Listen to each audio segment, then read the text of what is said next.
Dalam dunia sains, terdapat banyak eksperimen yang telah dilakukan oleh para ahli. Hampir semua benda yang ada di dunia ini merupakan hasil dari eksperimen banyak ahli di dunia yang telah mengalami banyak kegagalan sebelum pada akhirnya menghasilkan sesuatu yang sempurna. Jadi, inilah beberapa penemuan di dunia yang tidak disengaja. Pada tahun 1945, insinyur Amerika Serikat yang bekerja untuk perusahaan Raytheon, yakni Percy Spencer, sedang melakukan penelitian terhadap tabung vakum berdaya tinggi yang disebut magnetron ketika menyadari bahwa sebatang permen kacang di sakunya mulai meleleh saat ia berada di dekat magnetron. Penasaran dengan penyebab permennya meleleh, ia kemudian menaruh beberapa jagung dan telur di dekat magnetron. Singkat cerita, jagung dan telur pun pada akhirnya matang. Berkat hal ini, Spencer dan Raytheon melihat peluang besar yang mampu memberi perubahan pada dunia dan tentunya pada dompet mereka. Setelah diteliti lebih lanjut, dengan cepat Spencer dan perusahaannya mematenkan peralatan dapur yakni oven microwave dengan nama Radarange. Pada tahun 1947, Raytheon memasarkan Radarange yang ditujukan untuk industri makanan. Oven microwave tersebut beratnya sekitar 340 kg, tingginya 1,6 meter, dan harganya sekitar $5.000. Dikarenakan harganya mahal, ukurannya yang besar, dan masyarakat menganggap teknologi baru tersebut sangat aneh, Radarange pada akhirnya tidak laku di pasaran. Bahkan, Radarange dianggap sebagai kegagalan terbesar bagi Raytheon. Meski begitu, berkat penemuan Spencer tersebut tentunya membuka jalan bagi yang lainnya untuk menyempurnakan Radarange. Dan benar saja, pada tahun 1975, oven microwave yang lebih murah dan ukurannya juga kecil sangat laku di pasaran. Bahkan penjualannya melampaui kompor gas. Pada tahun 1941, insinyur Swiss yakni George de Mestral mengamati fenomena sederhana namun sangat menarik baginya. Kala itu, setelah mengajak anjingnya pergi ke sebuah pegunungan untuk berburu, ia melihat duri dari tanaman berdok menempel kuat di pakaiannya dan bulu anjingnya. Penasaran dengan cengkraman kuat dari duri tanaman tersebut, George langsung memeriksa duri tersebut dengan menggunakan mikroskop. Setelah diperiksa, ternyata berdok memiliki duri yang berbentuk kait. Dari sini ia menyadari karena bentuknya seperti kait, maka duri tersebut mampu menempel pada kain atau bulu dengan sangat kuat. George mulai bereksperimen dengan berbagai bahan untuk menciptakan perekat seperti duri tersebut. Singkat cerita, George berhasil menciptakan perekat yang diberi nama Velcro. Velcro terdiri dari dua kain. Satu kain dilengkapi pengait-pengait kecil yang biasanya terbuat dari nilon, dan satunya lagi dilengkapi benang-benang kecil yang halus berbentuk bulat atau kotak. Ketika disatukan, benang bentuk lingkaran atau kotak tersebut akan merekat pada pengait dan dua bagian tersebut menempel dengan kuat. Ketika dipisahkan dengan cara ditarik, Velcro menghasilkan suara sobekan yang sangat khas. Velcro sendiri sering dipasang pada sepatu, jaket, topi, dan lainnya.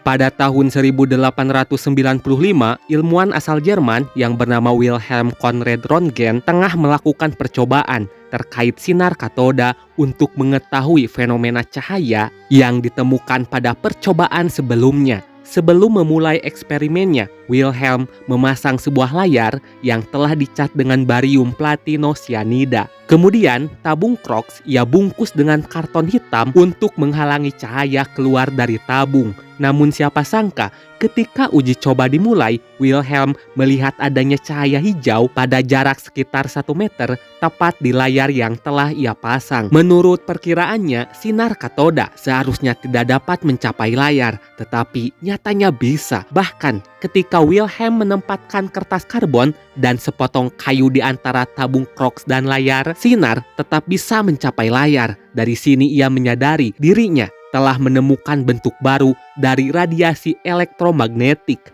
Tetapi karena tidak tahu sinar jenis apa yang mampu mencapai layar tersebut, maka Wilhelm hanya menyebutnya X, yang berarti sinar tidak dikenal. Singkat cerita, setelah sinar X diteliti lebih lanjut, dipastikan bahwa sinar X dapat menembus suatu zat. Kemudian, tangan istrinya, yakni Anna Bertha, diuji dengan menggunakan sinar X. Ketika Wilhelm mampu melihat kerangka jari-jari istrinya, Wilhelm tentu menyadari dirinya telah menemukan hal yang akan berguna bagi dunia medis. Namun sayang, pada titik ini, Wilhelm belum mengetahui efek samping berbahaya dari sinar X. Karena bagaimanapun, penemuannya belum sempurna. Meski begitu, seiring berjalannya waktu, temuan Wilhelm tentunya berhasil disempurnakan sehingga sinar X tidak menimbulkan efek berbahaya bagi tubuh manusia.